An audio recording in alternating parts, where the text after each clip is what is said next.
Cool. Thanks for coming tonight. Welcome to August meeting under OPA. It's 31. Got a fun agenda today. We've got Santa Monica Police Department. In case you haven't noticed, a couple members of Santa Monica Fire Department, City Manager Oliver Chi, and then we'll get into ordinances from there. So get started pretty quickly, and then at some point we'll want to do a round of sort of just quick introductions after fire and police go. Just be respectful of your time, just because we haven't gotten to say hi to each other enough lately. So I'm going to hand it over to Lima, who is on Zoom today, to talk about all things Santa Monica Police Department. Good evening, everybody. I want to start off by thanking you for joining us at National Night Out. I hope you all enjoyed yourselves. It was always great to see the members there in person and to also see you at your table and saying hi to the rest of the community. So I do hope you all had some fun and got to enjoy some good food. So I have a couple of updates, not a whole lot, but just wanted to kind of touch on some of the things that we see and patterns that we normally tend to see in this time of year in the summer. One of them being is an increase in both vehicle burglaries and vehicle thefts, especially in this area as we're near the beach. It tends to be where tourists are usually parking their vehicles or rental vehicles. And sometimes they tend to leave luggage behind or shopping bags and unfortunately become targeted. And sometimes individuals actually look to ensure that it is a rental car because they know it might be a tourist and there might be valuables in there. So with that being said, I saw there were for thefts from motor vehicles, so anything where they were breaking into the actual car, there were 9 of those. So a little bit higher than what we've seen in earlier months, but pretty standard for the summer as well. Saw 1 catalytic converter theft, so it still continues to stay low. And then for actual vehicle thefts, we saw 2 of those. So with the vehicle thefts, this is actually on the better side, but it's more on the vehicle burglaries. Some of these were also garage break-ins. So not just happening to tourists, but of course, when we have a garage parking, like a subterranean garage, a shared garage in apartment buildings, sometimes there comes sort of a sense of security with that. So just a reminder that even if it's parked in a garage, while that's great, and that's another layer of security, it certainly doesn't mean that someone can't break in and access your vehicle. So ensure that the vehicle is locked, and you don't want to keep valuables in that vehicle either way, regardless of where it's parked. The other thing I wanted to touch on, there was 1 robbery on here. This happened at Perry's Pizza, and the person was arrested. It was actually an employee who was the victim. Their purse was taken from the other side of the window. She actually got into an altercation with the suspect, trying to get her property back, and her coworkers basically held him down until police arrived. She was able to get her property back, and the individual was arrested.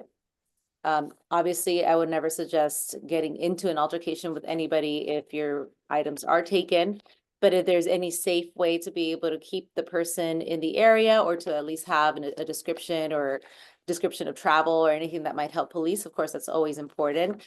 And to ensure that we are able to get your property back or arrest the individual. And then the other thing I want to talk about that tends to be a hot topic is the e-bikes. So there's definitely been an increase in how we're handling these and the enforcement that's happening on the bikes. These are often minors that are riding them. So there's been obviously some talks about how that should be handled and what the appropriate way was, but we have been doing some operations. One that we did post, if you follow us on social media, we posted that in July. I believe this was on July 26th. And Officer Avila can tell you a little bit more details on that particular operation. Hey, good evening, everybody. And just like Halima said, thank you for coming out to National Night Out. It was a great event, great turnout.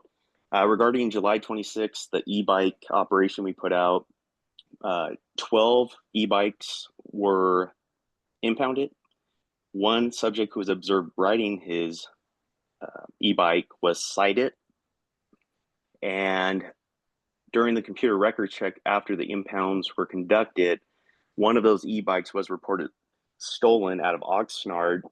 The person who was in possession of that e-bike was identified with a California driver's license, and our traffic enforcement unit will be following up whether to press charges or not.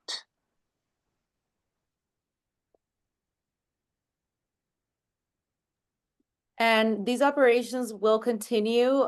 We don't have details to share on that right now, but there it is something that we're very focused on and have been working closely with traffic enforcement and the Department of Transportation as well to see a different kind of methods to do that. And the other part is also just education, and we have put out some educational material online and sent it to the schools to be shared both with parents and with staff to have the students read over it and understand what's legal, what's illegal, and basically the consequences of driving these vehicles. But that is all I have on my end. You may see us at some of the schools with back to school night or back to school the morning of. We will be outside of a lot of the main public schools, just saying hello to the kids, saying hello to parents. So if you have any of the kids that are going to be attending that, you can just come and say hello. And we have a couple of exciting new things coming in the works, so we can talk about that probably next month when we have more information, such as our Smart Center rollout. So we are looking forward to that, and we are hoping that you all will be a big part of that once we get that ball rolling. Cool. Give the updates. Questions, we'll start with Jerry. Yes, and thank you completely for your good work. I'd like to know if there is an upcoming Coffee with a Cop scheduled again in the not too distant future, and also whether you're able to give an update on the next police academy, which is really good, the 10-week wonderful event. I did it a few years ago and urge everyone to participate.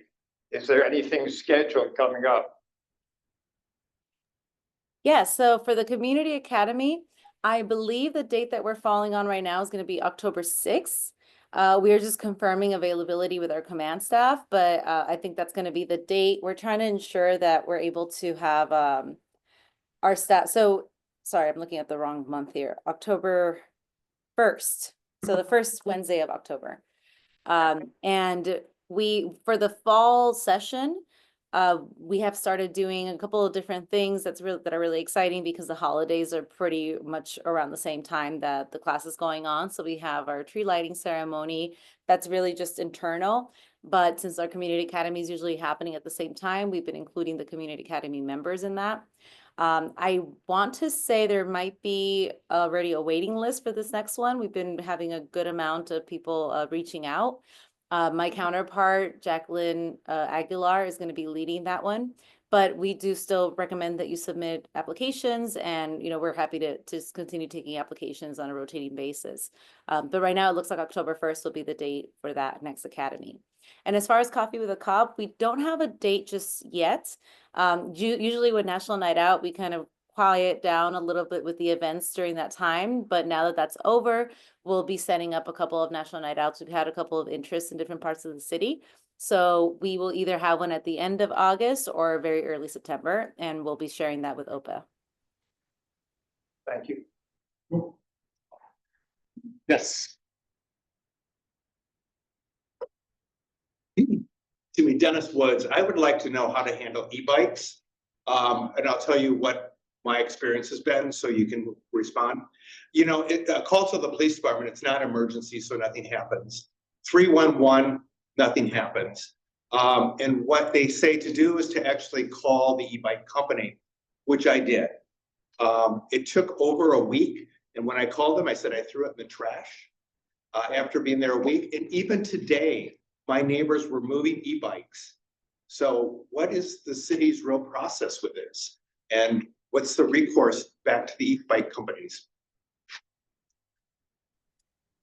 Now, are you talking about the e-bikes that people could rent, like the electric scooters? Yes, these are the ones, not the Metro ones, because you have to dock the Metro ones. These are like the Spin or whatever they are. That they just leave them wherever they leave them. Yeah, typically the rental companies have certain locations where they pick them up. If you're able to send me an email with the companies, whatever company is listed on the e-bike, I will personally reach out to them and let them know that their bikes or their e-scooters are not being dropped off where they should be. That way we could fix that issue for you. What is the besides going to you personally, what is the process that you can actually monitor and do statistics about the problems with these e-bikes?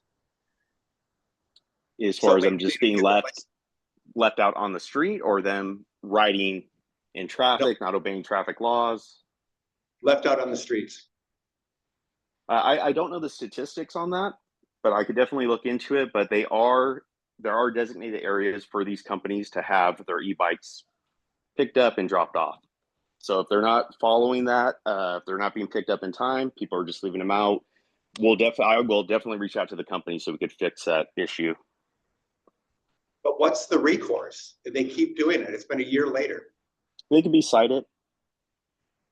Typically, when we reach out to the supervisors or whoever's in charge there, usually they do respond in a positive nature, and they try to fix this issue because they want to keep their company in business, especially in Santa Monica. For reporting issues, what do you recommend people do? Do you recommend 311? Do you recommend calling the non-emergency line? What should be the process? You could do 311, or you could reach out to me personally, especially if it's in the Beat 2 area. I have no problem going out there and, like I said, reaching out to the company firsthand to resolve the issues. Thank you, officer. Any other questions tonight? Any other questions online? You can just speak up because I can't see the chat right now. Going once, going twice. Awesome. Thank you, officers, for making time tonight. Yes, and I everything have you're a doing. question, please. Yep. I think fire away. Abe has a question, guys. Had my Yeah. hand raised. In any case, I would like to know from Officer Avalar, you mentioned that there was a theft and the perpetrator was caught with a e-bike that was stolen in Oxnard. And I would like to know why because you said charges may or may not be pressed. I would like to know why charges would not be pressed against this individual. Yeah, and it's actually Officer Avila, but the persons, when we impounded the 12 e-bikes, when we bring them back to the station, we have to run them in our computer system. So what we did was everybody who was in possession of an e-bike, we took a photo of them. They had a valid ID just to confirm it was their identity. Now, some people buy these e-bikes through third parties. If you think of Facebook Marketplace, eBay, the Swamp Meet, you name it.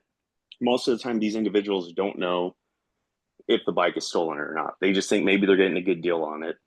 That subject who was in possession of the bicycle, the electric bike, was identified with a California driver's license. So what our motor unit will do is they'll reach out to him, they'll interview him, number one, to see if he was aware the bike was stolen. That way, if it shows that the person knew they were in possession of a stolen e-bike, they could move forward and press charges. And if the person was unaware that the bike was stolen, it'd be hard to press charges if somebody just happened to buy it at a swamp meet thinking they were getting a good deal for a bike. So it's also up to the city attorney to see, whatever the person's statement is, what they want to do as far as prosecution. Would they be able to ask him where he got, if he was innocent of all these things and he didn't know, would it be possible to ask him to identify the person he got it from? Yeah, during the interviews, that all happens. Any receipts, any emails that the person may have purchased it through, detectives will do follow-up so they could see if maybe this is a ring of bikes being stolen, or maybe it's just a unfortunate individual who had a bike stolen and they bought it at the wrong place at the wrong time. Right. And this is Officer Targo. That's just a part of the whole investigation. It's not just cut and dry where, like, sometimes you may see in a movie where somebody's arrested and they get charged on the spot. It's a whole investigation that goes beyond that. So the patrol officers do their job, where they go and they make their arrest, and then the detectives are the ones that do the follow-up. They'll contact the other city, they'll check cameras, they'll look at things of that nature to see if there's further charges that need to occur. Thank you. And sort of just adding color to what the police said, it's as I've heard from you officers, it's very hard to arrest someone for grand theft auto or grand theft e-bike because it's almost impossible to prove that they stole it. My pickup truck's been stolen 3 times in 2 years. Unless you physically catch someone in the act, they're always going to say someone loaned it and good luck disproving that. So. All right, thank you, officers. Thank you for making time. Thank you. You guys have a good night. Okay. Over to our Santa Monica Fire Department, who brought out most of our local guys on duty right now. Thanks for making time for us. Hey, thank you guys. And last month we had an opportunity to present and spend a little bit of time with Community Connect. I think I had a chance to meet most everybody in the room.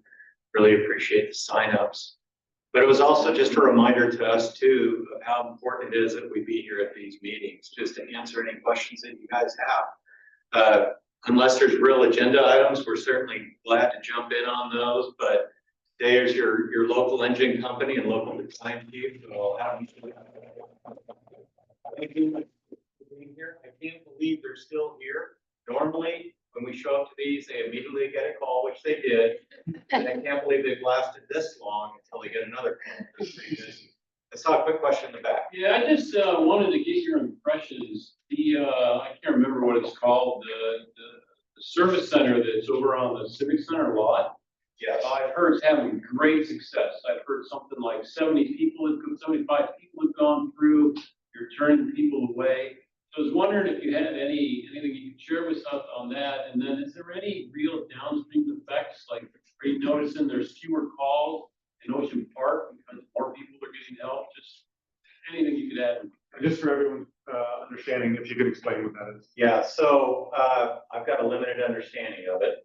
Homeless service center, right? So outreach, immediate need, right on Pico, on the corner of Main and Pico, tuck back in at the Civic Center. Calls over there, any of them, Cap? Yeah, we've had several calls at that location. It does seem to be doing some good work. There are some kinks to do system, do a program. So we've had the people that are admitted in there are currently without residence, and then they also are not having any medical issues. But there are times where they'll be in there and they didn't appear to have medical issues, and then we'll get a call because they are now presenting a medical issue. There isn't a lot of control on where the ebb and flow, so they're allowed to leave as they please and come back as they please. And the idea is to get them resources in the city of Santa Monica, and I believe sometimes even to get them relocated with family back home. Yeah, I've heard that's all happening. Have you noticed that there's been a downtick in the number of calls you do around here because of the center? Or is it, I would say no, not yet. But again, not knocking it at all. It's just it's in its infancy. So we're waiting to see how that works out. when I heard those numbers, I thought maybe there was some downstream patients. Yeah. Thank you. Yeah. Almost the same thing is when bands decide to secure up their homeless camp, you see what you'll move across to the side of the border. Do they work with you? Do you know they're gonna all turn up? Or you just suddenly find out that all these people that you don't hear? You know what, they pop up all the time, all over the place. Where we see it a lot is on the freeway. We have a lot of encampments on the freeway, a lot of fires in encampments on the freeway. No notification, but I'll tell you, the city has a pretty aggressive stance on encampments in general. If you drive down Centinela, one side of it's encampments and the other side isn't. The other side's the city of Santa Monica.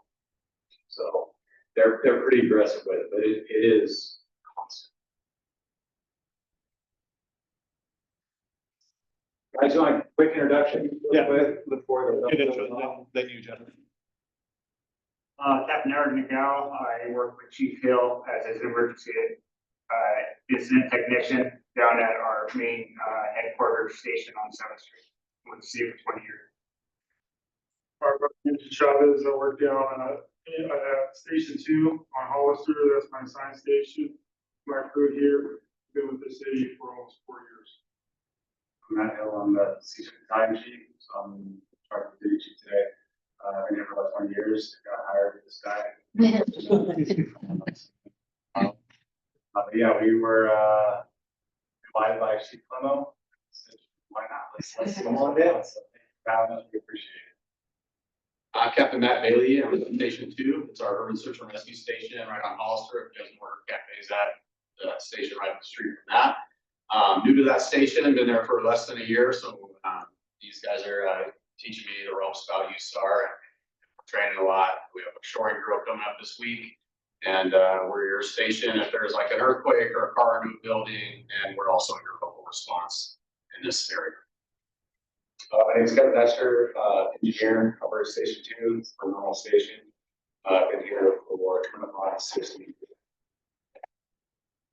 All right. So I think I saw a question. Jeff, do you have a question?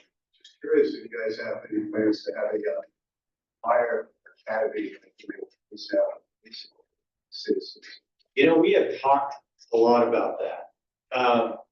It's pretty resource heavy to put that on. But it's not doable. It's something that I think we should really take a hard look at. We have got a number of initiatives coming, as I explained last month. The apparatus or the ambulance operator program, the advanced provider unit.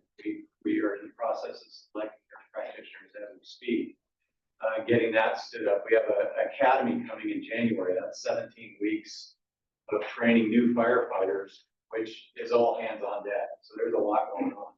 But you know, we love the idea. We love the concept. I've been through the police academy before several years ago. Jerry, to your point, it was outstanding just to see some of the ins and out of it. I'd never been arrested before until I went to that academy.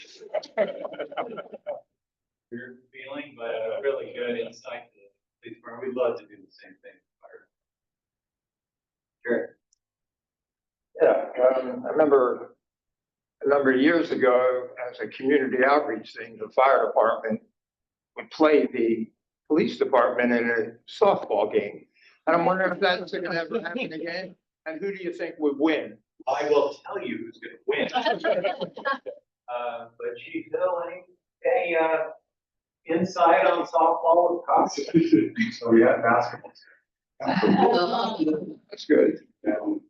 The injuries. I'm gonna sideline that.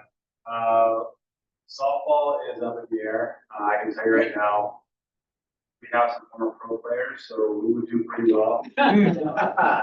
You know, we had some players. Last time we played, however, we did get stomped, unfortunately, but we didn't have our full roster. So that was 10 years ago. But yeah, I think that would be a great community event. If we did do it would probably be a Kroger Park again, because probably the best place to have it. But yeah, we would not back down from the challenge. They are still online. The last time we played them, an organized event, it was lawn bowl. Because they were worried about getting hurt. Yeah, always open to the idea. Thank you. Jeff, you had a follow-up? Yeah, but just a quick thing. You guys can have baseball.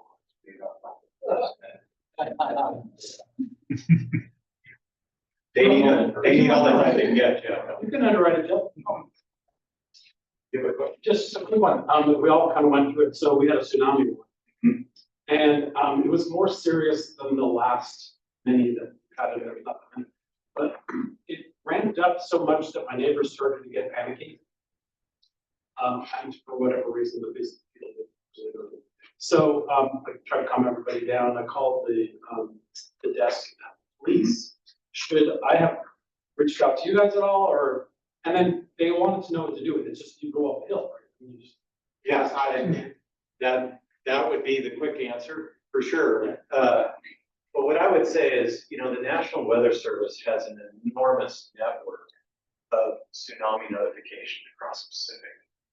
And that's where we're getting all of our stuff from. And they have a really good website, SM Alerts, which we've said before, sign up for that, because that is immediate. We get that at the same time. And then of course, you know, if it looks that you have any concern at all, just get up the street. And that's it, because the inundation zone is rather small in the city. If you look at the city as a whole, it happens to include this part of the neighborhood as one of the small portions of it. It is in the inundation zone. Just get the higher ground, but the National Weather Service and SM are going to be here. we have to sign on our block that says tsunami. And we just Got it. Yeah. Thank you. So it's been a kind of a common topic of conversation with people And it's also, it's traffic engineering, because how do you get from the beach across Nielsen and the tsunami, right? So the traffic, we don't think is quite right. So hopefully the next time I talk to a news, I'm gonna bring it up so they can look at, these steep routes and what has to happen, right? Because you don't want to be caught, people flying up and down the street when you're at the beach. Yeah. E-bikes. So, I have this understanding that the fire department comes and if you ask them that, they will check a house to see if it's safe. Sure, yeah. So, We get asked that question on the north side a little bit because of the new fire hazard severity map that you talked about last month. Absolutely. And okay, just call our front office, front desk. You can Google Santa Monica Fire, you'll see our front office number. Call up, we'll send a company or an inspector up, take a look, depending on what your question is. if they find something in somebody else's house, obviously not mine, that is not legal, what will they do? Well, first of all, the owner's gotta be there for us. I mean, we have to have permission, right? And normally we're looking at the outside end, we're not looking inside. And if it's your own home and you say, hey, could you check the smoke detector? Sure, we can come by and do something like that. It's very rare for us. Smoke detectors have become so good over the years that we just remind you to change your battery, during the fall and the spring, during daylight savings hours. But, the owner's got to be there for us to do that, and they have to request it for us. Okay, thank you. Thank you guys very much. We'll see you again next month.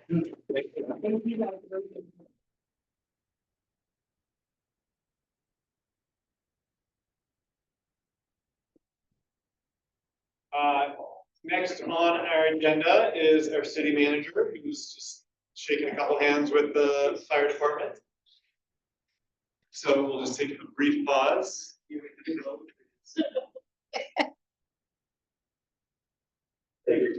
Cool.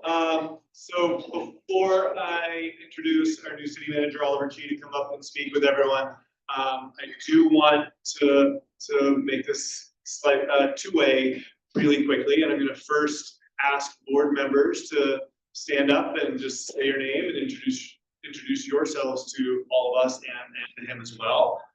So we'll just start at the left and go right, and we'll start with Judy. Yeah. Hi, we know each other.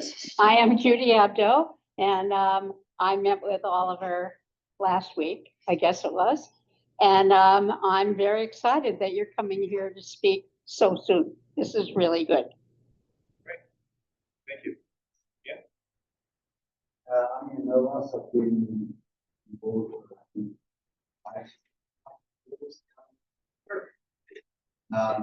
Thinking Santa Monica on and off since '88. For familia, hope you're happy and Tony Diamond, board member just since the beginning of the year. Been a Santa Monica resident for 25 years and an OPA member on and off for about at least 15 years. John Brindle, to meet you again. Robbie? Graduated, been in Santa Monica for 7 years, and I'm the OPA board for the last few. I did Santa Monica resident for years. Hi, I'm Annie. And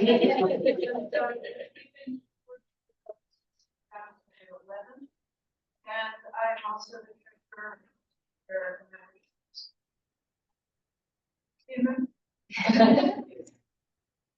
Gerald, been here since '77. Again, thank you. Nice to meet you, good to see you. And we were co-founders. John and I started connecting before I started, so thank you for reaching out.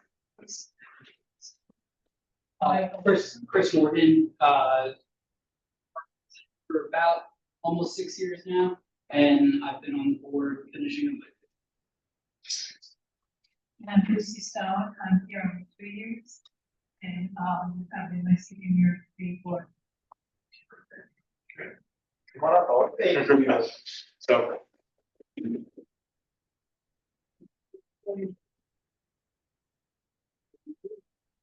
To chat about yourself and your priorities. First, it's so nice to spend some time. Thank you for the invitation and just appreciate the chance to come and meet folks and listen to some of what's happening here in Santa Monica. I can't begin to describe how excited I am to be part of the city, to be part of the city organization. My background, my name first is Oliver. I'm actually right now on week 4 here in the city. Prior to starting officially, I was trying to come down to the city once or twice a week to just get a sense of what's happening, how do we make decisions, what are the issues that are most important here, and a little bit about me. I previously worked in the city of Irvine, where I was the city manager for 3.5, almost 4 years.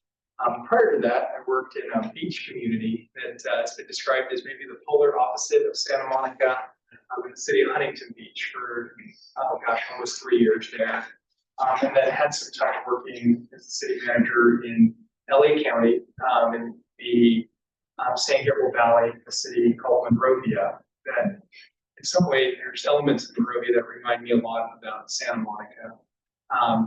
Santa Monica's second oldest incorporated city in LA County. Monrovia was the 4th oldest. We had issues and interests that remind me of some of the things that are important here in our community. One of the things I've been sharing with the city staff as I've been introducing myself is, gosh, just can't believe we're in Santa Monica right now. Like, I mean, it's so freaking cool to have a chance to be in this community, serving this community. I've shared with the team that I actually, when I first started working in local governments, you start thinking about where you might want to work. My wife and I, now we just had our 26th anniversary. We met at UCLA. And I remember, gosh, we basically grew up in Santa Monica. We'd take the bus, we'd come out here, hang out on 3rd Street when we were starving college students. I remember so many memories of us growing up together here where we'd go to like the Bank of America to get money for a night out on the promenade. I remember my wife, her name is Bobby Joe, she looked over at my checking account. So you only got $17 left? It's gonna last me another 2 weeks. Don't you worry, we'll go get some sushi right now. It's a community that to me, it's always been about what's possible. 20 years ago, as I started working in local government, you started seeing these trends where, gosh, Santa Monica was doing things. And it's the birthplace of so many programs, so many practices that cities take for granted. For a period of time, how you plan a downtown was based off of what Santa Monica did on the promenade. You need to activate movie theater. So many downtowns across the country tried to copy that model. Things that are very common nowadays, from sustainability to housing related issues, sort of born here from the community. And I think one of the things that I've always wanted to do is maybe be part of this community, maybe work for this city. And I remember one of the first jobs I applied for was to work in the city manager's office in the city of Santa Monica. I got rejected then. Gosh, I told the team, HR did a great job. I had no business applying for that job. But through the years, I've been watching Santa Monica, always thinking maybe there's a chance someday I'll have an opportunity to work here. A couple months ago when there was this new opportunity, my wife and I, we spent a lot of time talking about it. We're in a phase of life now. We have kids. Our son just turned 13 a couple months ago. Our daughter's going to turn 9 this coming Friday. We actually just bought a house about a year ago, thinking we were, sort of settled when the Santa Monica job opened up. And we spent a lot of time talking about it. And it's just a community I've always admired from afar, always hoping that there might be an opportunity to be part of. And it's just, I think the first thing to say, it's just such a massive privilege to be able to serve in this capacity. I've always thought as you're transitioning into a new organization or a new community, it's so important to listen first. And I think I was asked what plans I have for the city. After 4 weeks now officially and a couple of months of learning and listening, I have a lot of observations on things that are working great. I have observation on things that maybe we need to spend some time thinking about. One of the things I think I've definitely heard as I've talked to city staff and folks associated with the city, and it feels a little bit like maybe the city organization, we got knocked down a little bit, that maybe this moment that we're in isn't the best moment in the history of our community. If you zoom out to 30,000 feet, and I've been thinking about what are the most important issues that we need to think through. And I think more than anything, I've heard a sense from city staff that maybe we need to recalibrate our expectations, that we don't have as much money as we used to, that maybe we need to stop thinking about what's possible and recalibrate our expectations to something less than what we used to think of for our community. I hear that, but I don't know that folks actually believe it. I hear this yearning, this passion from our staff that, man, can we find a new way to get back to being Santa Monica again, where we're able to think about what's possible. We're able to execute. We're able to, I've heard a lot of our council members say, can we have fun in Santa Monica again? Can we dare to do big things? And what I've always seen in an organization, and absolutely, I believe that an organization comprised of people who are working together, there's nothing that we can't accomplish. And I'm optimistic listening to the city staff, because as much as I do hear some of the negative things that we're confronted with, and the challenges are real. If you zoom out and you look at the local economy, for instance, our current office market is approaching, I think, almost a crisis situation. Right now, the official number is about 21.5% of our local offices are vacant. And there's a sub-market for sublease that's got another 6-7% that's available. And then you've got folks that have walked away from their offices. When you look at the data, 35, maybe 40% of our offices are vacant. On the retail front, I've heard that a lot. How do we think through a way to regenerate our local economy? Really, right now it's startling. We have a vacancy rate of almost 16% on the retail front. You contrast that though, our multifamily vacancy rate still really low, somewhere around 5%. People want to be here. And when you zoom out and you look at some of the challenges that we're facing, I've heard a lot of sort of feedback on, man, things are really, really challenged right now.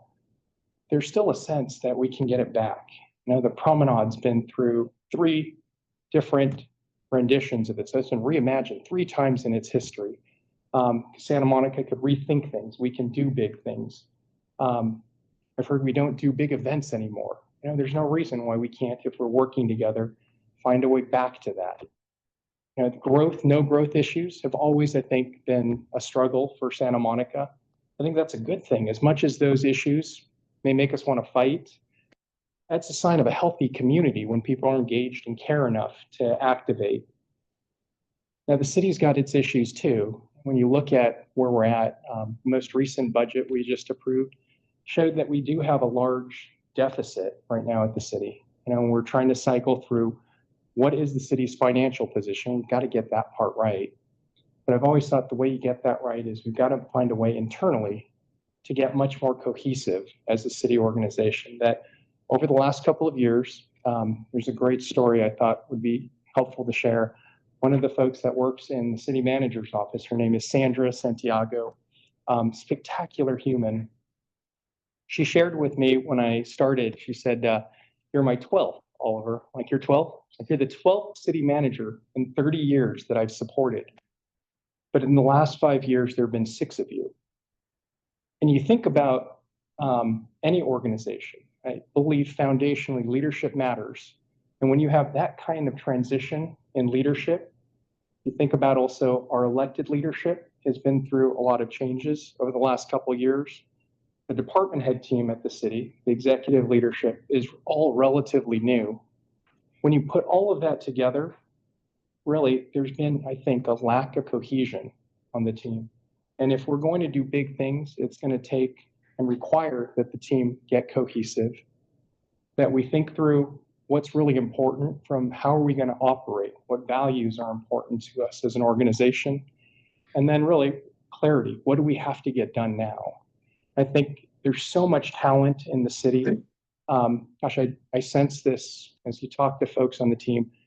The city team cares. Like that's such a advantage. You have a lot of places where, you know, as a city organization, folks are just trying to get through the work that has to get done. I sense a passion with our people, and that's got me optimistic. I sense that the city council is committed to thinking through how do we reimagine what Santa Monica can be. Let's get back to doing Santa Monica, doing big things. I think that's something we should be optimistic about. And on a Monday night, to see a community organization gather this many people together and care about what's happening in the city. I was remarking to my wife last night, you know, there were 60 people that showed up for a tree ceremony in town last week. You don't see that kind of engagement in every community. That's got me optimistic. And then when you package that together with the resources that the city has, it's not going to be easy. The challenges are real. But when you have people that care and are working together, if we can create some better cohesion, I think it's absolutely possible for us to think through what do we need to do in order to get us back to being Santa Monica. That's got me massively excited. And I just think it's such a privilege for me to really enter into the organization at this time. And I'm just so anxious to think the next couple of weeks, still trying to listen as much as I can and get feedback from all parts of the community. What's working, what's not, what should the city focus and prioritize? And then how do we interpret all that into an actionable plan? How do we create clarity at the city around what we need to actually accomplish? Then every day, let's get into the work of making sure that we're doing our part to help Santa Monica be the best version of itself. I think the the answer to the question, you know, sort of what are the plans that I have working right now, I think that sort of encapsulates what I've been thinking, what I've been experiencing the last couple of weeks. Along the way, I met so many, gosh, just fabulously interesting people. I spent some time at Judy's house, heard a little bit about, you know, her experience and all the, I joked with her, it's your fault we have all of these community groups that there's so much conflict around right now. Back in the day, Judy was instrumental, it sounds like, in helping to formulate our neighborhood associations. There's so much diversity in town. You think about all the different elements. There's like the perfectly manicured parts of Santa Monica. There's the grittier parts of Santa Monica. We've got the beach community. We have this metropolitan, cosmopolitan backdrop we're working against. When people think of Southern California, they think of our pier. I mean, all of these things didn't happen by accident. You know, it's a lot of intentional engagement by citizens, by folks living in town, by our councils, by our city leaders, to make Santa Monica what it is, and moving forward to be part of that, story, to be part of that journey. It's just an absolute privilege. I'm looking forward to engaging and listening and figuring out how we can, you know, hopefully work together to make our community the best place it can be. It's a little bit of background on me. I'm not sure if there was maybe more to kind of run through, but I'm happy to, you know, answer any questions, take feedback. I'd love to sort of engage with everyone here if that's okay. We'll get back. Well, welcome to Santa Monica. I hope you and your wife pick Ocean Park a good place to live, because it is the most walkable part of Santa Monica. I love it. Obviously, connection downtown, so that makes it easy. So one of the things we really care about that we hope to think about going forward is mobility. Traffic enforcement, speeds on Nielsen, local residents. But this is something that I think is important to everybody, right? And it's our ability to connect, you know, our neighborhood and Main Street with the beach. That's kind of I think, top of mind for a lot of us. We just hope that, you can find answers. They've been hard to come by for the last 50 years. You walk into an environment where the council it represents the future, not the past. There's a lot of people that will talk about the past, and I hope you just spend more time thinking about the future in terms of. Welcome to Santa Monica, and good luck. Thank you. You go here and then I'll come over. Yes, everybody says good things about you, and thank you for your service. Jerry Rubin, I live in Ocean Park. I'm honored to be a member of the Urban Forest Task Force. And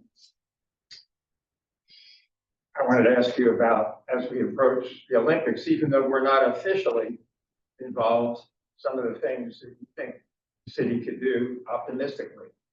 As far as the downtown district, I think it's a good thing that a board has been changed there. I wouldn't see it as so adversarial, but as a positive direction. Because unfortunately, there are some people that for years now have been making Santa Monica out to be an asylum, a dangerous place. And the media, they like to pick up on that, and I think it's kept people away. And that's unfortunate. I believe in free speech, of course, but that's kind of very divisive. So they're the kind of things I wanted to ask you, and I hopefully you'll support trying your best to save and refurbish the Civic Auditorium. I think it could be such a great access, and so many people want it for a cultural and educational and artistic venue. It's historic and wonderful as it could be for the future. So it's an honor to have you here. Thank you. Couple of things there that were asked about. Santa Monica, we got a lot of opinions, and sometimes it sounds like we all argue a little bit over what we should be doing. Nobody likes to fight, but sometimes in communities, that's what happens, and that's how decisions get made. As it relates to some of the issues downtown, I think some of the transition reflects, maybe the moment we're in as a country. There's a lot of divisiveness right now. Maybe we all need to spend more time talking together, and maybe easier said than done, but talking, listening, trying to understand, and I think it's important. I do think that the city's gotten a bad rap, and I escaped the orange curtain. The last couple of years I've worked down in Orange County. Before I was coming, I heard a couple of things. I heard folks say there's this project called the Civic. I saw all these shows at the Civic. I heard another thing a lot in Orange County that why would you want to go to Santa Monica? It's filled with sort of all sorts of urban issues that can't be solved. That every place in the city is overrun. And as I've come here, it's just not accurate. I think we have challenges for sure. I think there's definitely a perception of, is it safe in town? The council's prioritization of clean and safe, I think, makes a lot of sense. There's a lot of tactical things, I think, as a staff, as a city, we need to do better. But when you walk around, I think what I see is things feel more tired, doesn't feel broken. I think internally I've been thinking a lot and listening to the team. It's not a rebuild, it's a refresh. We're trying to think of the right way to frame it right now. The city needs to get renewed a bit, but it doesn't need to start over from scratch. And I'm excited to be here and be part of that process. Yeah, my name is Artis Munson. Let me ask you, I'm going to make a request for some background. In 2012, we met in, at that time, Assistant City Manager in the Vortex office with a wish list, five wish lists for a 5-day grid. And that ultimately morphed into the Lincoln Neighborhood Park, Peter James and the other planning department. And the approval by City Council, I think in 2017, and the funding was available. 2019, it was basically a shovel-ready project, and we'd like to see the link implemented. And two things have already been implemented. bus lane, lighting. There's a lot more to go, and we appreciate your support in doing that. And the organization that really started it was OPA. People in this room. And then it was spread to the other neighborhood associations, and it was a collaborative project with the city, not an adversarial. I think that paid off. We support, we expect the appropriate. Well, the project was referred to as, could you repeat that, the Lincoln? Well, Lincoln Neighborhood Car Link, LINC. It was originally scheduled for like 20 years. And I think the current project of lighting is about 6 That money came from Richard. Okay, now we'll definitely look into that and get a little more familiar with what that project is, and we'll see if that's something we can figure out. Thank you. There's a question here, and then. Oliver, nice to meet you. My name's Andrew. I've lived in Ocean Park for years. I'm curious what you're thinking about how to make city government more efficient. Clearly, we're in a deficit situation, budget's really tight, hiring freeze is happening, and so how do we continue to deliver service to residents while being more efficient? So I think some of the ideas put forth about how to raise revenue are frankly quite small and won't make a dent. Raising the community garden fee by a couple $100, that's not really going to deliver a lot of revenue to the city. It's just going to make it hard for whoever is going to be a community gardener. Things like that. So are there any bigger ideas for how to streamline and make government a little bit more efficient? That's a great question. The reality is absolutely. There's always ways that, or every organization, any organization can get more efficient, get better at what they do. As you're asking the question, it reminded me as I've been engaging with the city staff, one of the things I've been asking is hey, what's it like to work here? What's the culture like? I've heard a lot of folks say it's the Santa Monica way. Okay, what is that? And the response I get fairly consistently, it's always some variation of, we try to come up with artisanal solutions to any issue that comes up. What that means is we take a problem, we try to think of the most complicated, most expensive, most convoluted, most nonsensical process possible. Then we create a citizens committee with 37 people. We give it to them. They can make it just 10 or 15% harder. I think it's hard to get things done in the city for sure. I've observed that a little bit as I've been listening to, hey, what's working well? Where do we need to think about doing things a little differently? So internally, one of the opportunities I've observed, there's times where, working in Santa Monica can be really hard, and so the last couple of years, what I've sensed is there's a real sense of trauma amongst the staff that since COVID, the layoffs, the way that we engage the layoffs, the rapid transition of city leadership, the transition in policy priorities on the council, it's got folks feeling whiplash a bit. And in the environment that's been created, and a lot of times city staff are the ones that are blamed for certain issues. How that relates to how we get more efficient is this. In that environment, sometimes it's hard for leaders to help create clarity on how to make a decision on what we need to do, because it may create conflict, you may get yelled at.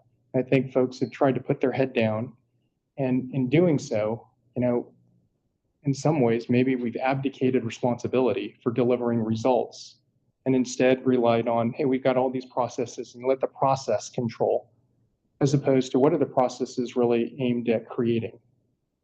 In my experience, the best way to think through how you fix that is, I think leadership matters. You need to initially create cohesion amongst your leadership team. Once you have cohesion, you've got to figure out how are we going to behave? What are the values that are most important? Now, I think that with all of the controversy and all of the challenges the city staff's faced, there's definitely a sense of, man, you get beat up a lot for trying to do something that may be different. Maybe I just won't do that. And we have to get back to making it safe for folks to think about how and what we should do to get to better results. Those are behaviors, those are values. We need to articulate what those are.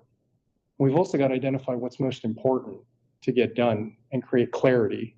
That's one of the things I've observed too, listening to the staff. You think it'd be clear, right, with the current challenges we have, there'd be consensus in the city, what's most important to get done now. And I'll tell you that I don't sense that. Everyone I ask has a different set of priorities. And so when you have all of that, I certainly think what ends up happening is, you start pinching pennies, but you don't fix anything at scale. It's like you can't afford your mortgage, so cutting out that cup of coffee is not going to do very much. You need to make bigger changes, and you need to figure out strategically what you're going to do. To your point on the city budget, what are some of the big moves? Well, right now, the city's budget situation is real. I think one of the things we've been used to is we've always had money in Santa Monica, so we've never had to try that hard. If anything, I think we would try to underestimate our revenues because there was so much money coming in. But a couple of factors have changed that. One is COVID, the economy. Our tax revenues are shrinking right now. That's absolutely a reality. Against that environment, I think that when you look at what's happening currently with the federal government, I thought I had a good sense of what our revenue streams look like. Right now, TOT is way down. People aren't spending money, sales tax is down. Even in the last month and a half, we've started to rethink what is the city's actual financial position. So at scale right now, we're probably $15 to $20 million a year net underwater as a city. That's not sustainable on a move forward basis when, from a cash perspective, we've only got about $150 million in cash left, and that's related to liability claims, that sexual assault claim that we've been dealing with, the Euler case. We paid $229 million in cash to this point, with 173 additional claims that we still need to work through. So there's issues with the structural operating budget. There's issues with we don't have as much cash as we used to. The budget itself, I do think there's ways to solve for that. Actually, tomorrow night, the city council is going to be considering an adjustment of our parking revenues. There's some discussion on what should we do with the free parking that we have downtown right now. So we'll communicate that with council, try to figure out what the right plan is. That theoretically, if that new plan is approved though, it should generate somewhere around $8 to $9 million a year in new revenue. There's a bunch of smaller moves that we can make that'll make an impact in the $1 to $3 million range that we're assessing.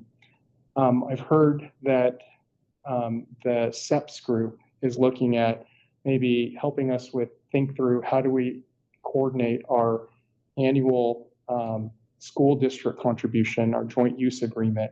That's roughly a $12 million a year cost. If we can get some support there, that can be helpful. We've looked at our debt profile. There's ways to make some adjustments there.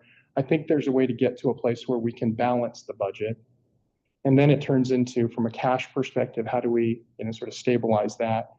We have a lot of assets, land assets, and we probably need to be more strategic in thinking about what are we going to do with our land assets? Can we utilize those assets to replenish our coffers? Once you have those issues done, then you can start thinking about making larger changes at scale. So there's a lot of moves that we have to make at a high level. Those are some initial thoughts that I have. I'm sorry. Ocean Park's a very convenient community. It has been. We have two colleges since COVID. One of them, over is being built, and folks can start to get over. And the second one is where you are right now, the library. It's more than a library, it's a community center. Yeah. I'm trying to hear problems. But No. it's a center that's more than a library, and we'd like to see it Restored.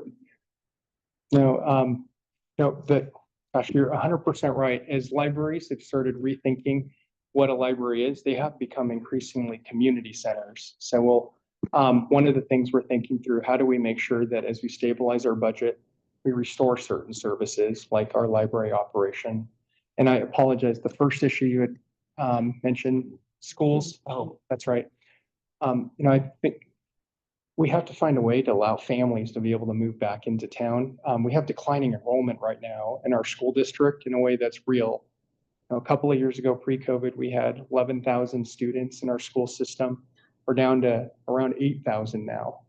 That's a trend you see in communities that are built out, declining enrollment, where, gosh, if we can't figure that out, that's going to be one of the major issues that is an entire community we're going to have to wrestle with.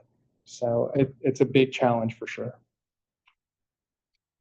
I just wanted to, I don't know if everybody will agree with me, but Ocean Park has a history of being a very positive place and working together, businesses and residents working together in ways that don't happen necessarily in other parts of the city.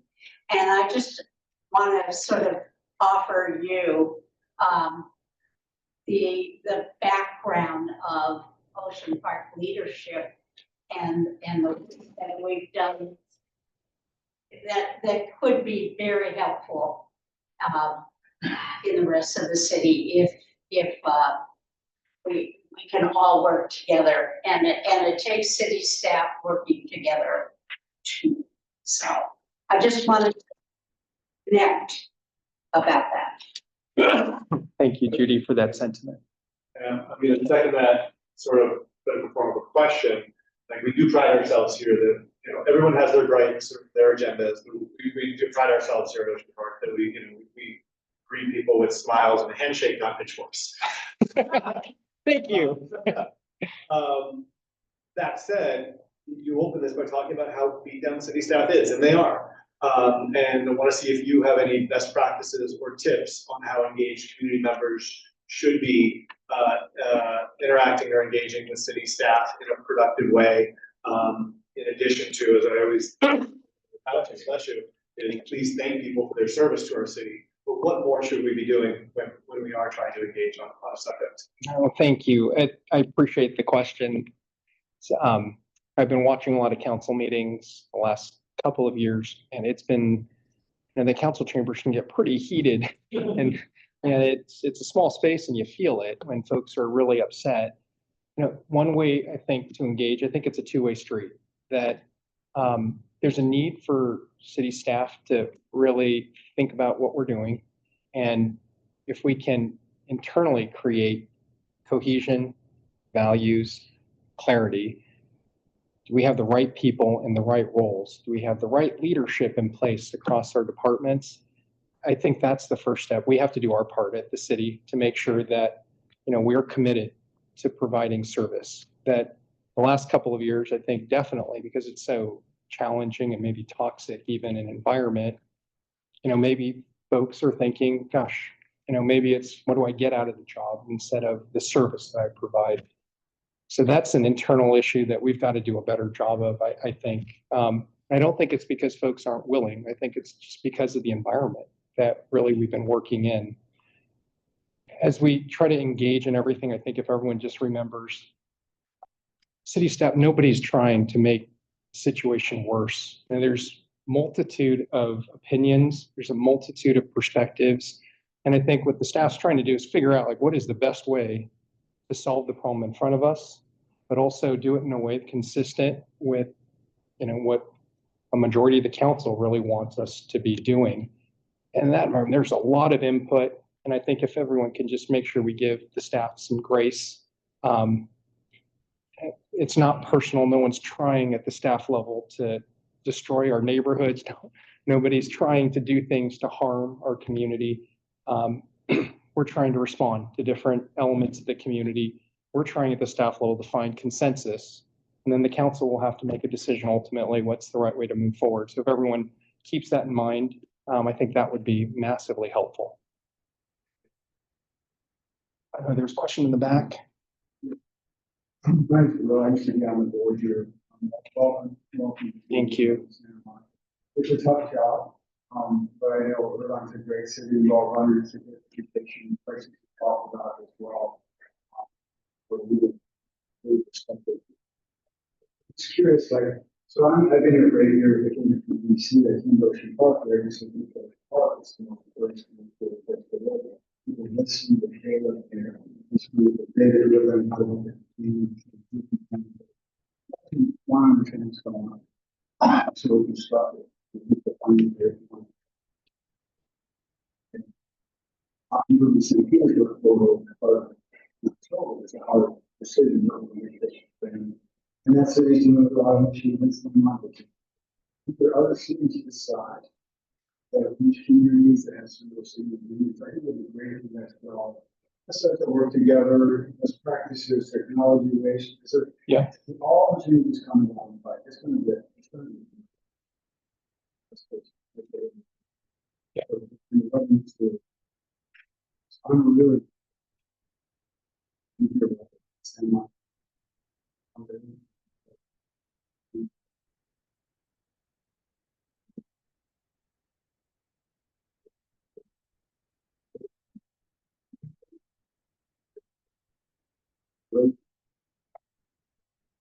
Things mindset, we're all working government, negativity. And actually, that's just.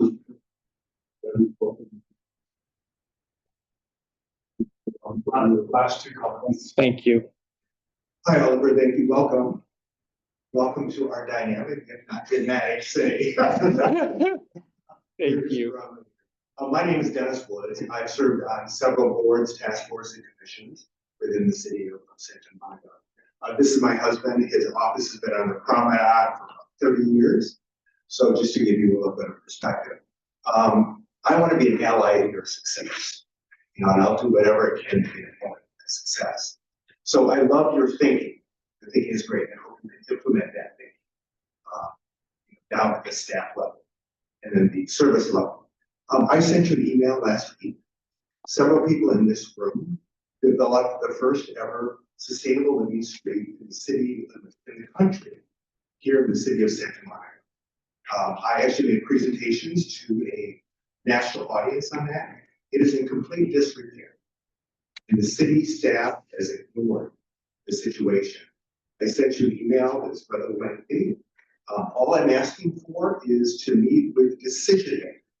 And it needs to be a collaboration across departments for that. So if you can respond to me on that, or give me the people, it would be trash, it would be lighting, maintenance, it would be landscaping.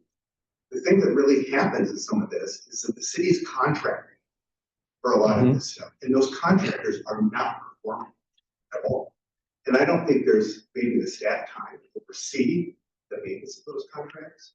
So it's really, if we can all, the neighbors would love to meet with those decision makers. It doesn't need to be you, it doesn't need to be department heads. But I would just ask that you. Of course. It's been ongoing for 4 years. So I'll tell you the law. I'm getting caught up on email. Can you give me your name one more time? Dennis. Dennis, thank you. Sure, last comment. This is a follow-up again. Thank you so much. One deserves a complimentary thing for the Ocean Park Association. Since COVID, they've had these weekly Zoom meetings with Judy. A lot of people come and kept it up consistently. It's really helpful. I remember one of the suggestions was talking about the great new ideas and the city staff and young people. But there's a lot of people that have left, like David Martin and others. And if there was ever a way to bring them together to share what some of the values were, some of the former city staff, might be helpful. The other thing, my gosh, I'm not a lawyer, but I got to tell you, I certainly love that all 7 members of our city council are there concerned about the entire city. So that lawsuit that would break it into districts, I think we would harm Santa Monica. I know people say this, I don't see Santa Monica as a racist city, ever. Never seen it. So I just wanted to say, I hope that'll continue because it's very important that we all support each other. I can take the blue bus and be in every council district in 15 minutes. And I do take the blue bus and I applaud that. I never had a car in my life, so I hope you'll support that as well. That's it. I just want to thank you so much for your good energy. Thank you. I want to follow up on what Jerry said. I facilitate the OPA Connects every Wednesday at noon.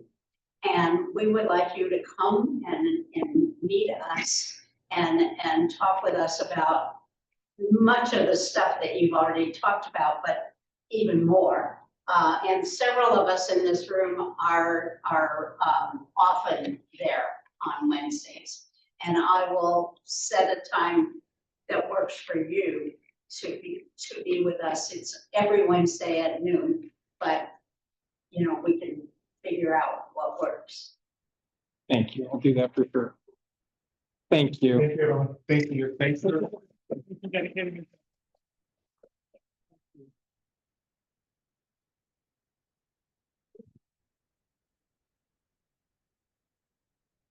Into board business now. I know a couple people had to leave, so please just do so quietly if you have to go. And we're gonna kick off with executive reports. Got a new gold business member to OPA. Please quietly exit if you're exiting. Jerry and Lucy. Shh. We got AJA Vineyards joined as a gold member this last month. If you don't know them, they are a downtown winery. Quite good. So please show them some love if you're looking to go have a glass of wine or try some wines. We're gonna actually try to do a happy hour there at some point in the near future as well.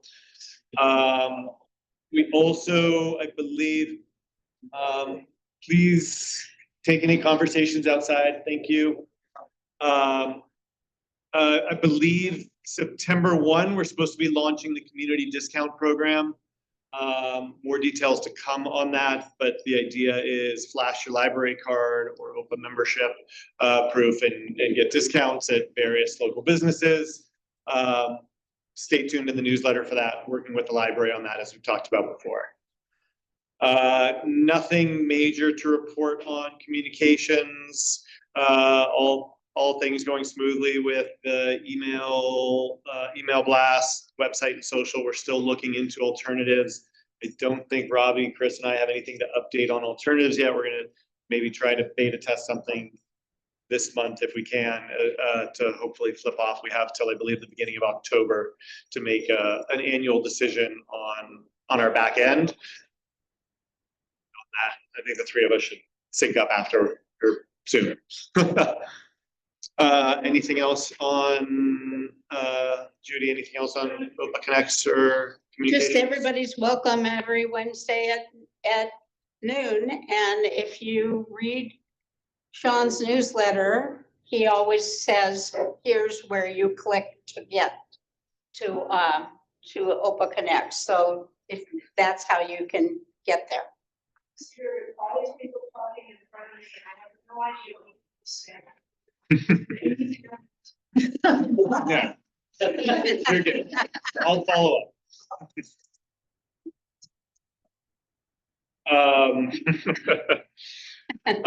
Jumping into member engagement, we've got a happy hour coming up in a couple weeks. Tony, you want to talk about that?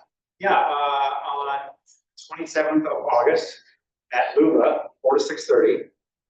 We're gonna have an OPA summer mixer at Lula on Main Street.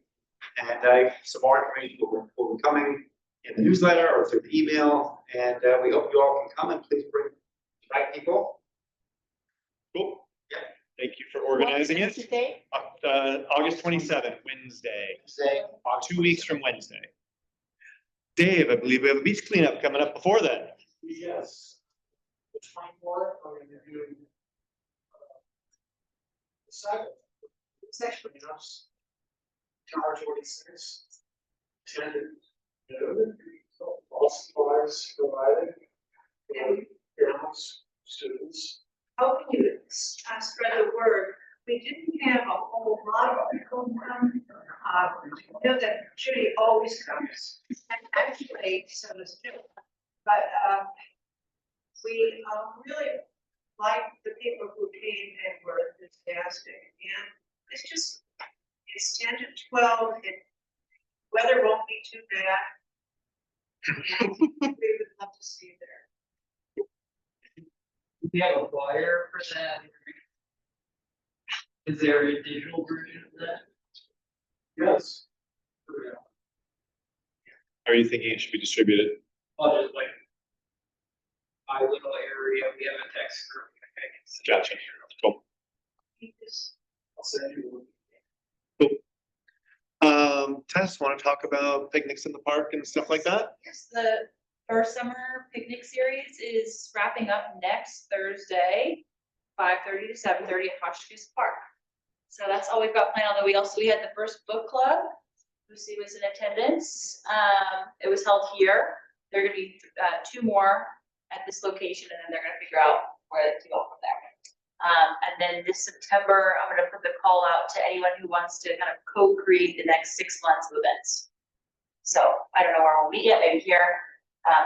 Just have a question, the whole club could do it this time, but if you put the book out, the name of the book, a little more ahead. Yes, like more than a month. It's probably okay. Okay. I don't remember when I first saw it, but I knew I couldn't make it, so I didn't read it. Yeah. I'll, I see that they're voting on it now, so I'll show you. Well, you can. Okay. Could you say again when the picnic is? Yes, Thursday, August 21st at Hotchkiss Park from 5:30 to 7:30. Is that definitely the last one? Yeah. Cool. I'll probably miss it, but if people want to plan their own after that, but. Cool. Anything else on goings on events? Cool. Judy, actually, not Judy, sorry, I was gonna say Patty. Before I hand it over to Patty, talk about membership count and stuff like that. The other event coming up, it's still down the road, but October 18th, Main Street Day of the Dog Festival. That's the next time we're shutting down the street entirely. I think John stepped out. He had something he wanted to bring up about that, but we'll have to come back to that or not. So please mark your calendar for October 18th. Should we talk about, you want to give the membership updates? Really happy to see what the businesses are getting in. I think we have now 14 different businesses who are at different levels, gold, silver, bronze, and then we do have a platinum. And this was Sean's idea, and it's just really turning out to be a good thing. And it helps us get the funding that we need to continue what we're doing as well. There's the council is looking into funding us with grants in the future, and so we may have to find other ways, but that's for the future. We have about 330 people who are members. Virtually few of them haven't paid when they first come in and want to be a member. I wish we had an easier way to get them to give us money. I tried emailing them and telling them in the end. And they usually ignore me. So I just know that if we do $10, $20, and $30 a year, that really is nothing. And with that, you're getting the newsletter and a few other things free. Like food. And but otherwise, we're doing pretty well right there. Thank you. Jumping back to the business memberships, one thing we do need is someone to help design a flyer that can go in the business windows to say something to the effect of proud gold member of OPA, along with a QR code so that people can learn more about OPA. If you are able to help with that, please let me know, or if you know someone that could help design that before we sort of outsource that to Fiverr or one of the online shops, could really use someone just to help design something that's going to go in all the business windows, and then hopefully we can get other businesses to sign up too. So please let me know. Yeah. Hard tied to the OPA membership? No, originally it was going to be, but the library one is going to do it at a more macro level, like citywide. So there won't be connection between OPA membership and discount like there was pre-COVID. Jumping back to Day of the Dog, John, I think you had something you wanted to chat about that. I think it's gonna be inevitable that city council withdraws its funding for the evening. So we need to prepare for that, right? Being able to raise money. And, you know, I heard people talk about, especially you, Judy, your unique relationship with the business community. What we also can do is we can close Main Street on our own, especially if we can get the easy designation that, you know, they use in the promenade. Now, there'll be some limitations.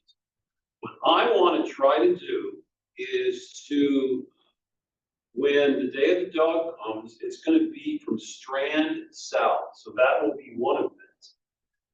But what happens between Strand and Pico is basically nothing. So what I want to do is I want to get a temporary easy designation for that area and allow people to come in and say, you know, set up a beer garden or, you know, food trucks or, you know, whatever. I know some people that do events like this, could be, you know, another Asian night market, right? To be able to bring that in, to activate that part of the street and to talk to whoever's going to do it about giving us some money, right? $3,000, $5,000. And that becomes the template or becomes a pilot for our ability to raise revenue when we can close Main Street, right? We don't have to rely on the merchants. We can kind of do what we were doing, you know, right after COVID, right? Those weekend type things. So I hope if everyone's good with that, I'd like to reach out to people and see if it's financially feasible and all the pieces come together. So this kind of stops at Strand, doesn't put this. That is the control of merchants, and I think what Hunter's position is that there's really nothing up there, right? There's no businesses, it's just kind of a dead zone, so they tend to stop at Strand. Except for Captain Cave, that there just seems to be outside. Oh, and Nino knows that, so, right, trying to drive that the other way. Remember, when we first talked about closing Main Street, we wanted to do it for Pico, and we ended up in a small area. And then, you know, it typically would stop at Ocean Park. The thing is that there's really no difference in cost between stopping it at Strand and stopping it at Pico, right? We would have to, you know, man the booth and, you know, because it's the easy zone, right? You can't take your drink and then walk to the other part of it. And walk down to the dog park. Any thoughts or questions on that? So I remember from doing open main, the open trade, like, it was a lot of work. Right there, quite a few people in this room put a lot of work into that, right? This is smaller scale, but have you thought about the resources? Times are different back then too. I know a lot of us had a lot more time back then. I think John's also suggesting this on the Day of the Dog event as a good sort of beta test because a lot of the heavy lifting is already being done. And then, not to put words in your mouth, but I assume that's why you want to tie it in. right, and then for the section from Strand to Pico, you know, I'm hoping to find someone like, you know, there's a fellow named Peter Trent who did the night markets downtown, right? And put everything in his lap and say, you know, do what you want to be able to do. I mean, obviously there'll be checks and balances, right? And just say, you know, we need to cut it sales, right? And then he can figure out, you know, what to do. I think that is going to be the model for the easy zones on it. Because, you know, I'm starting to talk to the Pico Improvement Neighborhood, the Montana Merchants Association, because we all want to be able to close our streets and everybody's going to have, you know, a different slant on that, right? Because it's about wellness. I mean, we saw this community and it's a chance to raise revenue for not only the merchants, but for 501c3 firms. So yeah, I thought about it. I'm going to push that off on someone else. Right, so the idea is find an event producer basically to run with it. So, Nothing stops us from gauging interest, right, from groups. right, could be anybody. You know, your boss wants to have a party and kick in $3,000 and try to make money. Tell them, you know, sign them up on Tuesday. The Main Street Board meeting is next Wednesday. Not Not in 2 2 days, but in 9 days. days. But the next week, at 10 o'clock on Wednesday morning. Do you think that the Main Street Business Association would push back on it? Like, You know, I think the answer is yes, because it's a, you know, we've done this enough, Chris. We know that it's, for Hunter, it's a revenue model, right? For us, it was about wellness and community. For him, it's a revenue model. So yeah, when you say we're gonna do something a little different and it's revenue, of course he's gonna, you know, hey, what are you doing, right? But the idea is if we start doing easy zones, right, we have the right sponsors, it becomes a neighborhood thing, right, not a merchant. Yeah, I expect pushback, and we'll see what he says, right?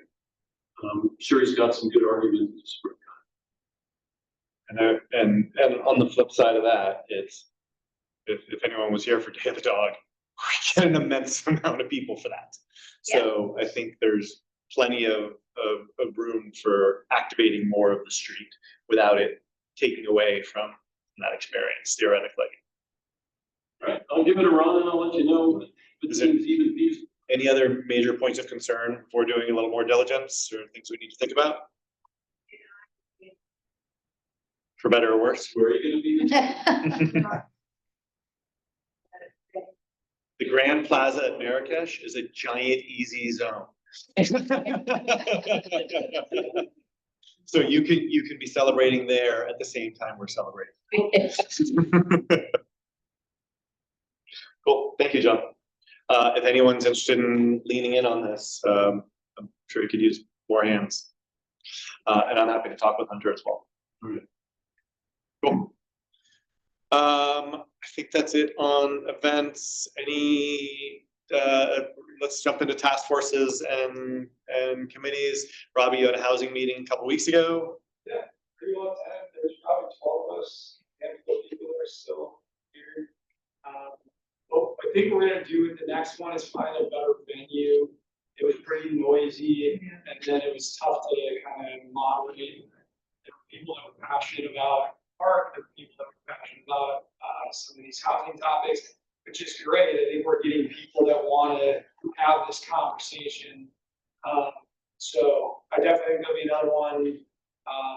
Haven't picked a date. We got in the library here. Yeah, we did talk about using the library. I think there's a cost. But Yeah, they'll waive it once or twice, but Actually, I managed to get it free. For Dave and Dave was doing it. It would have to be, the day that it's open. They give us this because they love us, but they're not gonna do it. I think. so if it's already on an open day, then it may be free. Wednesday. Good to know. Right. Yeah, especially because we're all. Cool. Cool. Thank you. yeah, okay, that's the, so I think if there's anybody else that wants to join, we'll pick another day and have another conversation. Thanks, Robbie. Anything on Lincoln other than what we already talked about with the city manager? Okay. Any Abe online, anything to talk about on emergency preparedness? Yeah, just a reminder that September is Preparedness Month and October is the Great Shakeout. And I'll send you, Sean, stuff accordingly to put on the newsletter. Cool, and if there's anything we should be sharing about tsunami stuff, I'm sure a lot of us who are actively involved in OPA got messages going, do I need to get the fuck out of town? I will send that also if there's anything available. Yeah, because I think we should try to be a little more proactive on things like that. Did you have something to follow up on, John? I send an email to Anuj and tell him, you need to now start thinking about tsunami evacuation on traffic patterns on our streets, right? And I just want to put it out there in the ether for him. I don't know what the answers are. I think it's part of a bigger story, but I think it's something that a lot of people thought of, not just me and a couple others. Dave? There's also been a lot of conversation about earthquakes, tectonic movement around the world. And we should be looking at everybody during this one. Yep. Cool. All right. Anything I missed from any of the task forces or committees? I think that's it. Do you want to jump into financials, Patty? We got to figure out how to put it.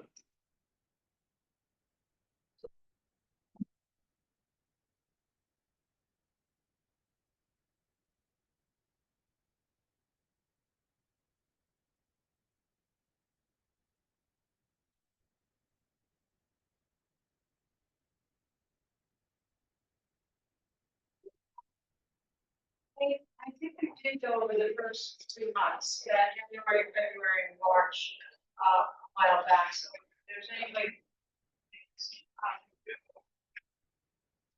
So this is, there's, so there. Oh, okay, then I can follow here. But, actually, we're doing very well. Because on the 3rd of April, we received our $7,000 grant. And, so that took us from, basically $5,000 to $12,000 right there. And this is all the money. The blue is money I just keep in a savings account, just in case something we need to do and we're running low on money. So I try to make sure we have money in a savings account that's packed away. Of course, we're only getting like 4 or 3 cents, interest for this far. Deal. So we're not spending that much money right now. We run about $80 to $90 for the bread we put out here, which isn't too bad considering how many people are eating from it. Oh, you did not. So in March and April, it was very, very slow. Then we started to pick up here in June. Now, these here was the grant that we got for Make Music LA. They gave us $875 for that particular event, which we spent all but $60, which I thought was very good. And we had a nice event that went on Solstice Day. We got quite a bit of money. PayPal, $867.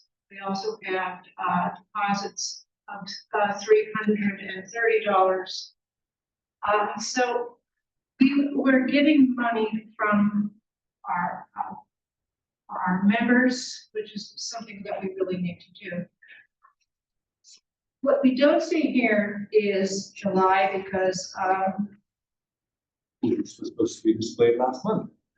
yeah. But actually in July, we're starting to get a great deal of money from a lot of these businesses. And I just want to mention something, that our PayPal transfer, which is only membership and donations, in July was $2,395. And that is basically from these businesses that are starting to join us. So I think it's really important that we give these businesses all the accolades we can. Because from what I heard with Josh over at City Hall, we as a 501c3 will probably be getting some money from them, the 2 of us. Oh. They love us. That's what I've heard too. The 2 groups that are C3s will get some money. The other one's part of the Vigo neighborhood. Yeah. And the rest of them have to come to terms with that in some way, shape, or form. So, yeah, I don't think it's gonna be the $7,000.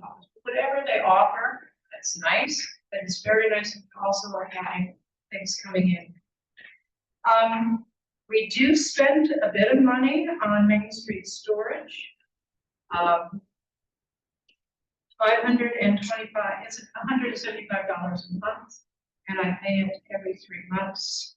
Again, the refreshments run about $80 or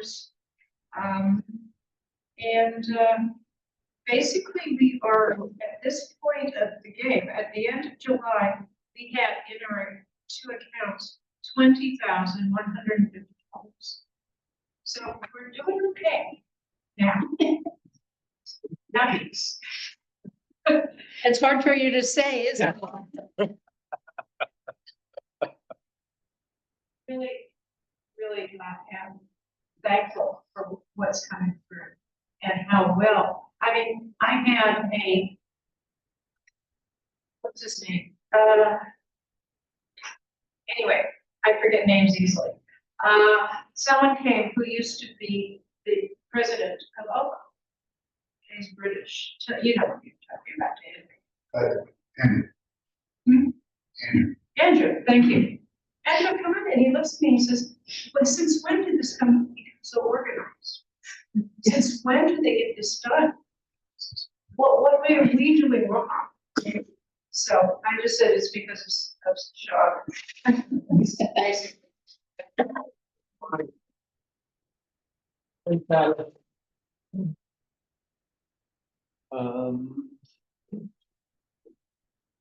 You talk about spending money?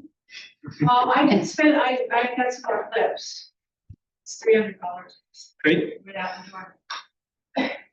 But talk about spending some of that money. Like I was thinking before I came over, right? Maybe one of the things to do is like Dave does the beach cleanups. Yeah. You know, try to do spend a little money on advertising, try to draw more people. You know, I mean, just little things like that. Well, ours, I know that, Alvin was going to talk about those, The digital signage. digital sign. Did we ever get around to that? No. Learn how to use them? Nope. No clue. Something.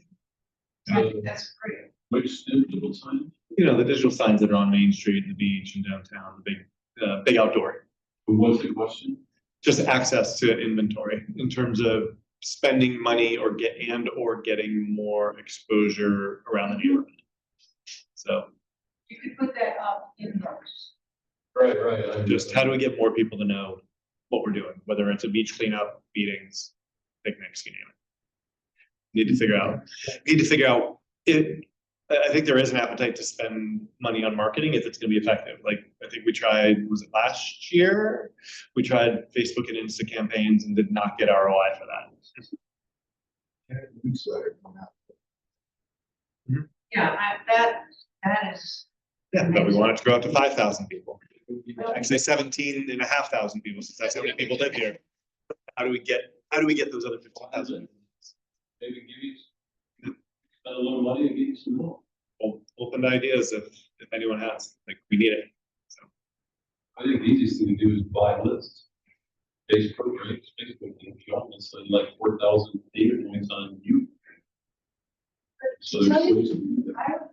I like talking about spending money when we hear a little bit more about city council. Because if we don't get anything from it, we have to take. next year's gonna be very different. Right? I think based on what I know, I think we need to make the assumption today that we will not get any money from the city. Okay. Right, and you were very encouraging when you said, maybe there'll be some money for the 501c3. Right, but that's what Right. Josh. Yeah. I have heard that too. Right, well, it just takes more votes to do that, so we're Which, probably, make that happen. The but 501c3s will it's get not the money. That much. I know, So, that's why yeah. we are spending a lot of money. I didn't say a lot. I said a bit. Okay, because I also do the parade money and I'm always on jet. It's like, we don't need to spend a lot of money. Just gotta build it. If John or anyone else has some good ideas on how to spend some marketing money to try and get more awareness or attendees, we'd love to hear it. So, or would love to jump on it. So please, I need other people to take initiative on something like that. And you're going to have your hands full, hopefully, with easy stuff, but always open to that. How about the Jeff, maybe. window graphics? This is memberships.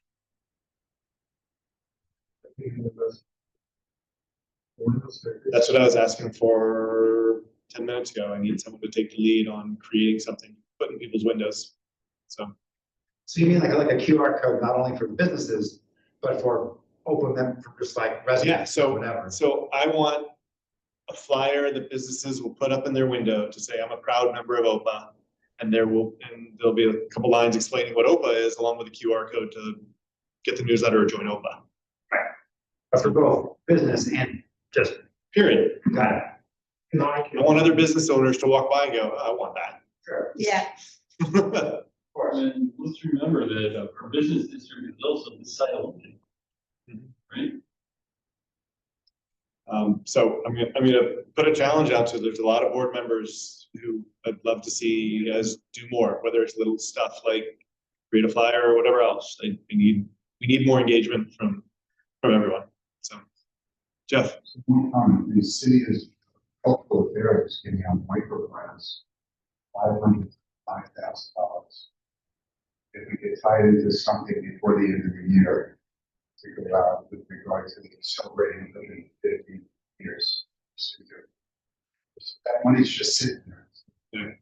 We may not get 5,000, but we can tie it in even to the flyers of 150. Get some money that can pay for it. So Well, if anyone's willing to jump on this, please let me know. I mean, I'll start playing with just ideas for membership stickers. I mean, it should be eye-candy information, two-way thing. Thank you. So people walk by and go, wow, this is that. Thank you. Phil will be the only artist in. No, there's artists. I think that, yeah. So, when they say, saying if you're on the changing world, you want to see change. So, just if anybody else hasn't noticed yet, our fearless leader here just got appointed to the downtown sale.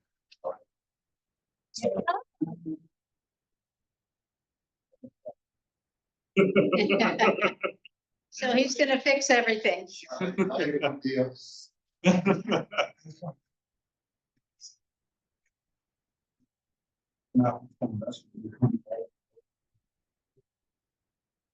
at the board that they're on the partner's segment, it's a big deal. It's a really big deal. It's a lot of new leadership, but also. So some of us are taking bets on that first meeting. Will it be peaceful and organized, or will it be a shit show? I do not think it's gonna be peaceful. I think it will be. I think there's gonna be a lot of community members there raising hell. I think it'll be peaceful among the board members. So but just like city council meetings, you never know who's gonna walk through the door. When's the first meeting? I'm gonna tell you Friday, but it's this Thursday. Thursday, 4 p.m. So, not to my knowledge. Only at OPA. Please take some more. And some more food. Well, open floor for anything else people want to bring up. Do you want to talk about anything as it relates to library stuff? We're gonna be, we're doing a trail run, with, I'm not sure everyone knows you. oh, I'm sorry, my name is Susan Lamb, I work with the library, I'm a principal librarian, and I oversee branches, literacy, and a lot of local history with Judy and others, and I love so much. And she's wonderful. Nice to hear. So we've been working hard on ideas to activate and have all kinds of things happening with no staff at Ocean Park. We're doing pretty well. We're gonna be doing a pilot with Ocean Park will be a location where children will be able to come in and read to those incredible dog named Roger, who works with Michael with the fire department, who's a therapy dog. And he'll be able to schedule an appointment and read to Roger, and then at Fairview, they get half of his time in this test. Our adult literacy learners will be reading to Roger at the Fairview Branch Library. So we're excited about that. In October, there's a lot of stuff coming up. I hope we can make it to get the doctor dominated. We're doing a collaborative program with the Conservancy on Monday late in October, maybe the 23rd, I'm not sure, where we're introducing a new digital collection called Mexican Presence in Santa Monica, and some members of the group will be here talking about their families' histories and experiences, which should be great. And the Conservancy is hosting, they always have great refreshments in the parking lot. You know, they do in the parking lot, and then they'll have a little display there. So that's great. And I'm really excited. On October 29th, the Wednesday before Halloween, we're going to have an open house here where anybody can walk in. You don't even have to have a library card. There won't be all the rigmarole with the self-service locations. So it's an open house. We'll have Halloween week appropriate snacks, I guess. We'll have activities for children. Not sure about a story time yet, but in the afternoon, Ken Reich, who is a professor emeritus, I suppose, at this point in time from UNC, who is an expert in Carnegie buildings, especially those Carnegie libraries. He's going to come, he's going to bring reproductions of original documents that made it possible, that exchanges between the city and the Carnegie Foundation that made it possible to build this library. And he's going to talk about kind of quirky things about the building, like why do we have a basement in a building in California like this? And now I know the answer, but I'll wait till that meeting. And then he'll do a tour outside. So he'll be here around 3:30. It'll be the exchange of information, look at the documents. Is this on the 23rd? His is the 20th, whatever the Wednesday is, like the week of, it's 29th, I think. Is that the last Wednesday in October? The 27th? Oh, I'm sorry, I'm in August. Okay. So anyway, the tour should be interesting too, and I haven't been able to find any ghost stories about this library that are real, so we'll just skip that one. Ghost stories don't. And what time would it start? It'll start at 3:30 inside, yeah. Judy, I'll make sure you have the date, so we have the flyer and stuff together. Yeah, he's really excited about it, because he knows this. He's writing a book right now about every branch library for Los Angeles Public Library. He's published a lot of books about branch libraries and Carnegie libraries. Yeah, interesting specialty. Anyway, so there'll be a lot of stuff going on. We're looking forward to it. Thanks for the updates. Anything else for open floor, Tony? Just again to remind you guys about the mixer, to please invite your neighbors in the Ocean Park area, of course, to come to the mixer on the 27th. And it'll be in the newsletter, right? What newsletter? Awesome. Do we have to we have to accept last month's minutes? Do we have a motion to accept the July minutes? Tony motions. Do we have a second? Dave? Board members only, all in favor? Anyone opposed? All right, minutes have been accepted. Do I have a motion to adjourn? Wait, not yet. Yes, John? No, only annual, right? We don't have to accept your quarterly report, right? It's just the annual. Yeah. Oh, just annual. Yeah. Thanks for checking. Is there a motion to adjourn the meeting anywhere? Anywhere? Hey, are you, did I hear you? No, no, okay. Jeff motions, Abe gets a second, all in favor. All right, see everyone next month. As of now, we don't have any speakers, but I know that will change. Oh, you don't? No, Yeah, I'll keep that. thank you. See you. Use the restroom. He probably needs to go out now. Yeah. John, Steps is gonna meet the same night as OPA. Next